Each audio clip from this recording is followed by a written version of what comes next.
Hey, welcome into the Husker 24/7 podcast for basketball, also known as the Husker 24/7 HoopsCast. Brian, I don't even know which podcast I'm starting these days. We've got so many of them. We're here to talk about basketball today. Nebraska lost 77-74 at the Sanford Pentagon to St. Mary's on Sunday. That feels like it was a whole world ago. It's only Wednesday, but we are closer to Nebraska's next game against Creighton than the one that had just played against St. Mary's. But we're going to go back. We're going to talk about that a little bit. That was there's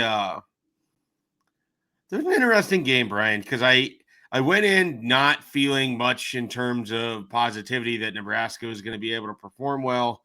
They started really slow, and then for stretches, they looked like by far the best version of themselves I think we've seen this year. And then they would fall into a stretch where they looked terrible, and then another stretch where they looked really good. And ultimately, they either just ran out of time or had too many stretches where they turned the ball over or just didn't get defensive rebounds. But they ended up playing, I think, a pretty good game against the St. Mary's team that's going to be in the NCAA tournament when we look up in March. Yeah, you were there. I was watching on TV. Two things can be true at once. I was encouraged the most from that team on Sunday of all season. I mean, that's the best I've seen them play this year. And at the same time, I carried the disappointment that it was an opportunity for an important game on the resume that escaped their grip. And so it was one of those deals where after it was over, I was like, man, I wish this had been like the last exhibition and they had kind of figured it out now. Now they were going to play this game that counted, and because I do think they took important steps. I think we'll get into maybe some of the specifics here, like Berke played by far his best game and looked confident, and you saw the different things he can do. It was just that stretch where they had like 4 or 5 turnovers after they got straight. Yeah. They took a 54-49 lead, and then 5 straight turnovers. They end up trailing. Now they would tie the game 60-all shortly after that. But yeah, and Hoiberg commented, you have the lead. You work this hard to get the lead, and then 5 straight possessions where you don't even get a shot off. Like, that's a pretty tough pill to swallow. Definitely. So there was that part. And then Brice picked up that 4th foul at about 12 minutes, and that was a killer. And the refs, we could get into some of the calls there, but that was an actual foul on Brice where he shouldn't have. I think he was frustrated at what had happened. Frustration foul. Yeah, and it really bit Nebraska in the backside because he didn't come back in until I think the 6-minute mark. That was a tough. I didn't know when Hoiberg was going to go back to him. Maybe a minute or two earlier, I thought he might, but nonetheless, Brice was playing really well on offense. What did he end up with? 28. 28 points. Yeah, I think he led all scores. He was getting downhill, and without him on the floor, St. Mary's made some hay, and they built up that lead, which Nebraska really fought back at the end, but it was just too big of a hill. Yeah, I mean, like I said, I walked out of there impressed, and I think the story of that game was really Berke and his sort of emergence. And Hoiberg said afterwards that they had a look that they really thought would work, where basically they just played a 2-man action with him, and they would let him kind of roll to the basket, and he could go up hard for a layup, or he could pull up for a shot, or he could dish it out. And they have a lot of confidence in Berke to kind of do some different things. I thought it was good that he shot well from the free throw line, because you could see where that shot is. Like, he has a good shot. It's just when he's taken threes so far this year, it hasn't looked good at all. Yeah. Hoiberg says he promises that he's seen Berke hit at a good clip from outside. It just hasn't happened in the games.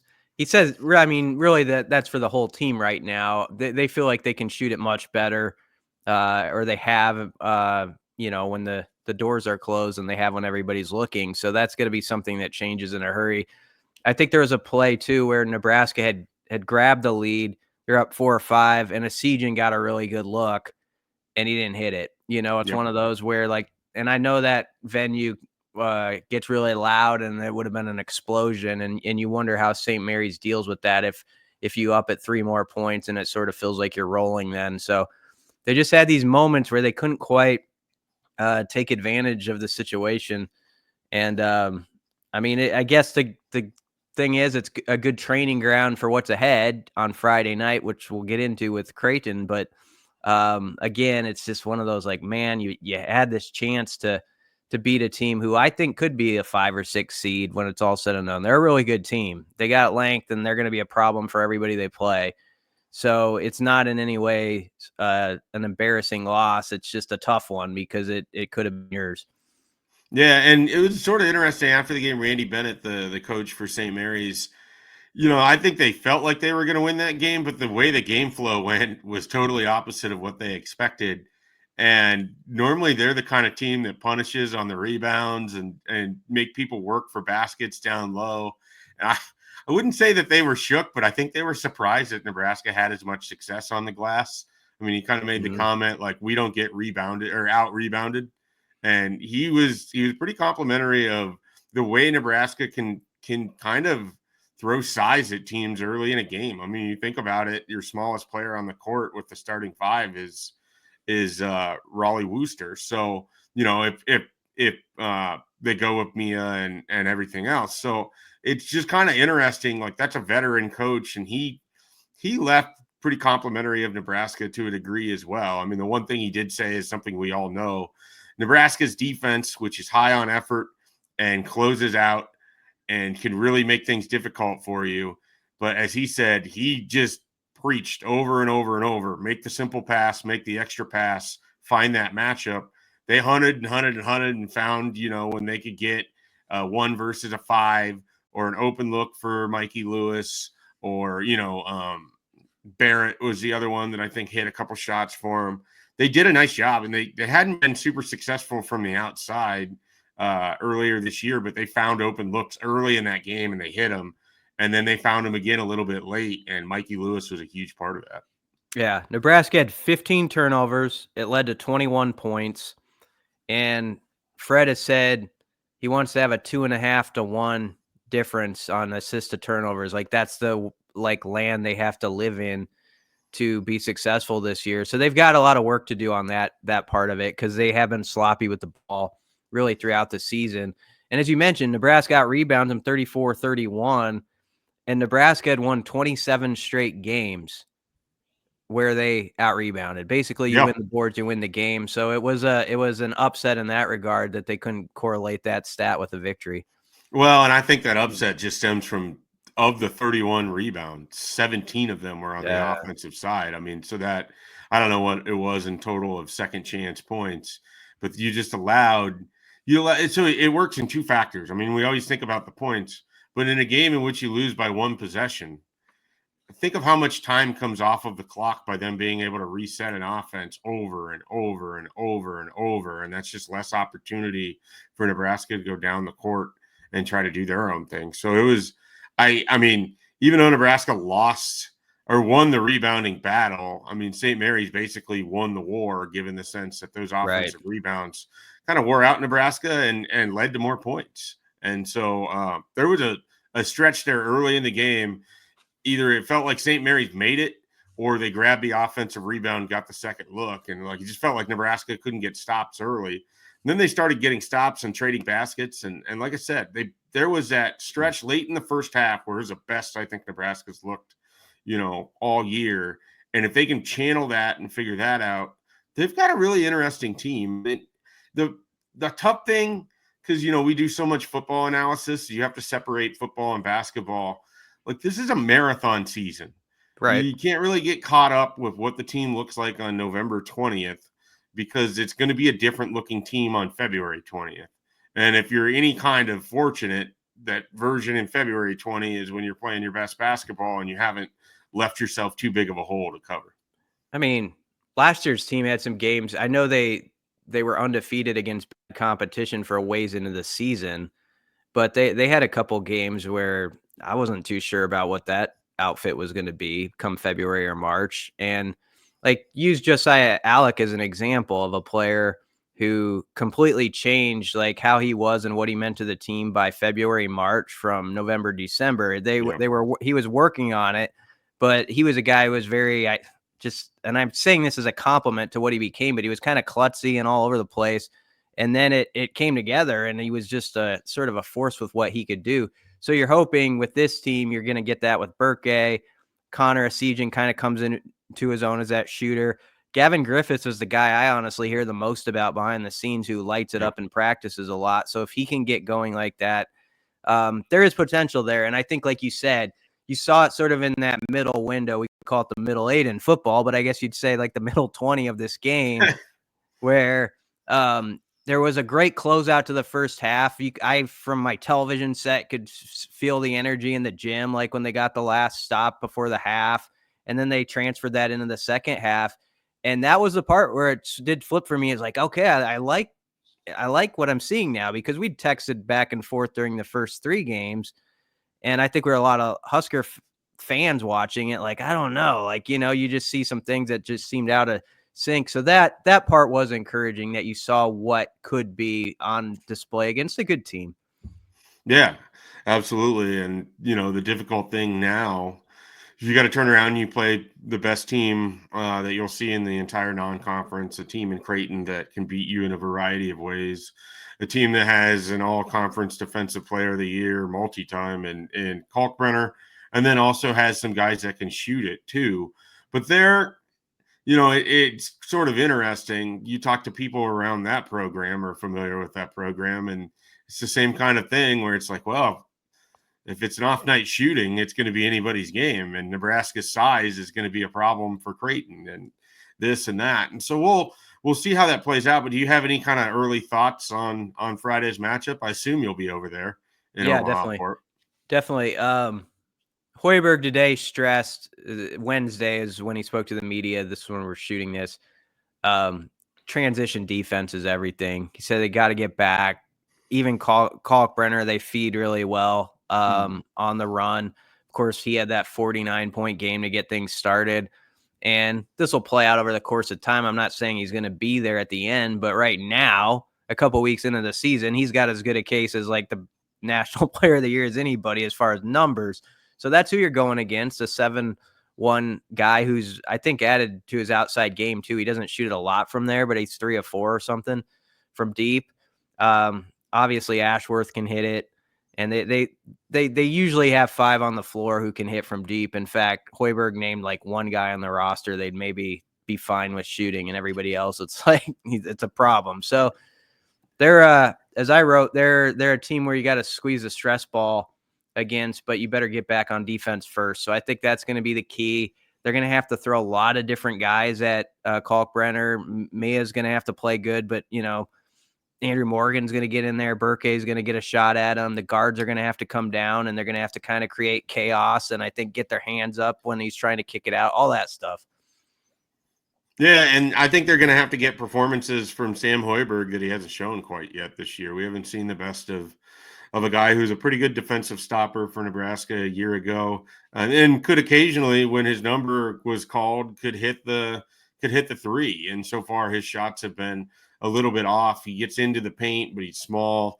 So, against Creighton, he just has to be smart, maximize his offensive effort, and then he's really going to be involved on the defensive end. And so, I mean, I think they can make those guys work. Raleigh Wooster seems like he's got a big matchup ahead of him with Ashworth and his ability to shoot. And so you've got to be able to stay with him, and he's going to take the deep threes too. And so you're going to be picking these guys up and guarding them from out there. I'm also curious what this game is for Brice Williams, because I think, we're going to focus on the different things that Creighton has, what Nebraska hasn't done really well. What type of game can Brice have here? He's had 2 big games this year and then 2 relatively quiet ones. He was the best player on the court up in Sioux Falls. Can he be the best player on the court in Omaha? Absolutely. I think it's entirely possible. And a lot of it involves finding ways to get him downhill so he can attack, getting him the ball in transition. And then he's got to be comfortable to take a few deep shots and maybe even shoot off the dribble a little bit. And so we'll see what version of Brice we get. But I can't imagine a scenario where Nebraska pulls an upset and you get Brice Williams, who's just at 12 points and, a couple rebounds and an assist. Like, I think he's got to be pretty active. And, people hate this, but it's the way Nebraska has played this year. They got to get to the free throw line. And so, he's got to get the benefit of the whistle when he goes up against Kalkbrenner, when he goes to the basket, when he's, so he's going to have to get at least 8 points from the free throw line, which he's been doing all year. And so when he's played well. And so there's a lot to this, but it's in a weird way, I felt better about that game after Nebraska lost to St. Mary's than I did before it, because I saw their performance against St. Mary's. I still just, if we were picking this game right now, if there's a basketball version of the Hypecast, I would be picking Creighton to win on Friday. I can't get to the point where I feel like Nebraska is going to make enough outside shots and really put up enough offense. Like I could see this being like a 78-68 kind of loss where it's relatively close, but they just can't close the margin of Creighton shooting.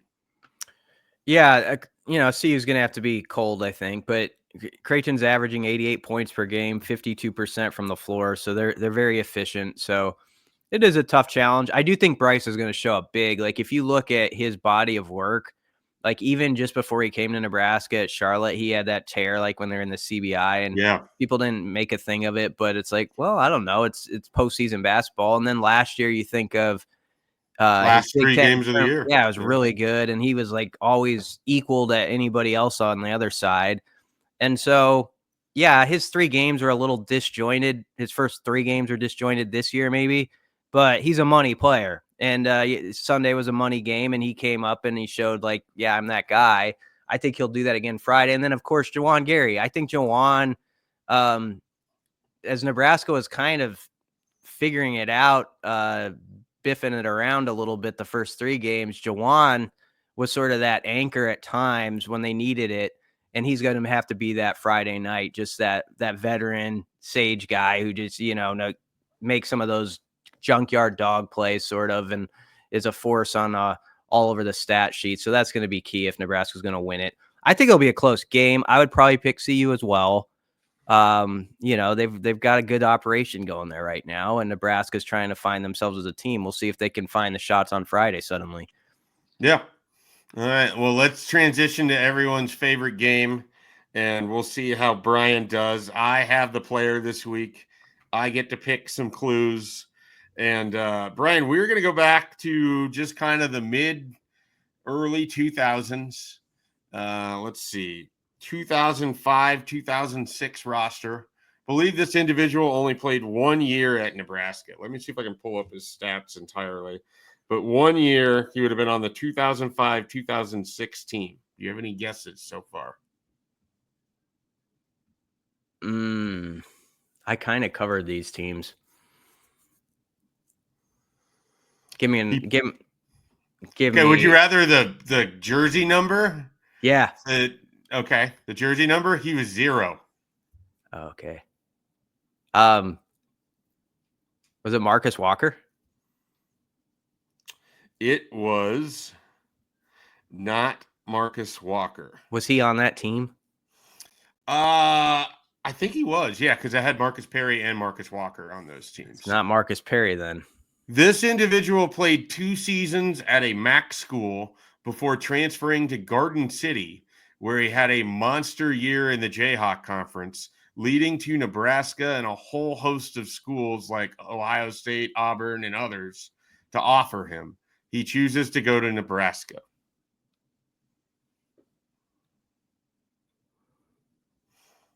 Was he a big guy or a guard? Big guy, is a forward. 6'9", 240. If you'd like some more anecdotal things, he is one of the rare guys in that era that made it to the NBA, mostly in the G League. It was like BJ Walker made it to the G League. You just said his name. I'm just going to go ahead and count that. BJ Walker. BJ Walker. That's the answer I was giving with confidence. Yeah. I didn't want you to just like work past it, so I just went ahead and went with it. BJ Walker. No, it's not him. It's not him. I just keep going. Yeah, that's what I normally would have done. BJ Walker, who ended up, I think, sort of being asked to leave the team. I think the situation surrounding his departure was one in which he wasn't really welcome back. I think he went to the NBA shortly after that. 6.4 points a game, 4.2 rebounds, 45% from the field. You walked into a team that I sort of covered along with Kurt McKeever.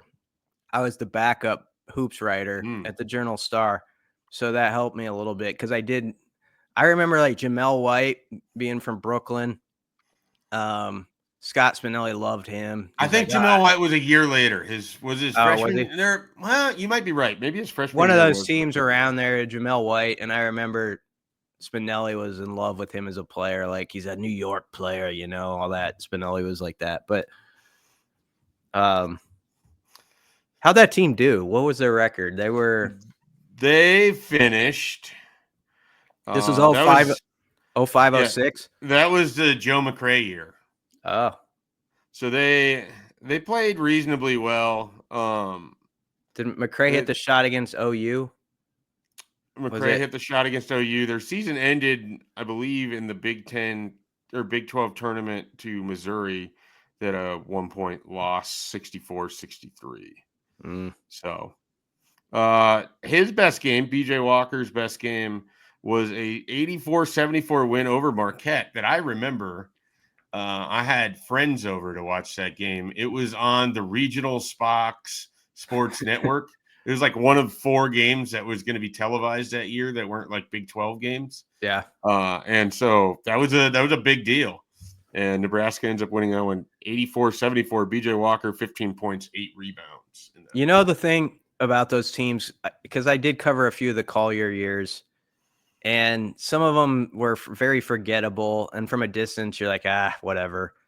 But like, I remember like after some of those seasons, it'd be like a 17-14 year or something like that. And Barry Collier would be in the post game and be like red eyed and emotional. And I always think about that. Like even with teams that are sort of mediocre or whatever, it's such a journey and it takes so much out of you by the time you get to the finish line. And whether you think the team has togetherness or not, there is like that bond through like fighting through it, whether it's good or bad, no matter what, and getting to the end. And it's always interesting to see the emotions kind of come out at the very end. That it might have been that team where he was like that. Well, they were 5-3 at the midpoint of conference play, and they had Kansas coming to Lincoln. They end up losing 69-48. Then they have to go to Texas, lose by 19. They get Iowa State at home, and then I remember this is a Saturday in February, a game they kind of really needed to win because they had to close out the season strong. And Jarius Jackson of Texas Tech comes into Lincoln and scores 41 points, just ripping apart the hearts of the Cornhuskers. And that was kind of all she wrote on the season. Jarius freaking Jackson. Boy. Sounds like a guy who's like a wide receiver for the Packers that ripped out our Viking hearts too. He's not, but it just sounds like a name that would be a Packer receiver. But yeah, Jarius Jackson. I'm trying to think of if I had to rank the Packers receivers that were most inferior. I'm just saying that because of Donald Driver. It's like the alliteration of it, I guess. Well, the one that like Antonio Freeman was always annoying to me. That was like early on. That's because he was part of he did what catch, right? Yeah. Wasn't he the guy? The Monday Night Football game, right? Yeah. Awful. Anyway. Awful. All right. Well, we'll save that for our Packers Vikings podcast. Our Vikings cast coming up on Friday. We should do one and see how that takes off. See if we can get some pick up some upper Midwest folks. If they play the Lions that last game of the year and it's for the division, we'll do a Vikings cast in early 2025. That's the only reason that'll happen. All right, everybody. Appreciate you listening. Be sure to check out all the coverage we got. Of course, football, basketball, recruiting, all of it can be found at Husker247.com. For Brian Christopherson, I'm Mike Schaefer. We'll catch you next time.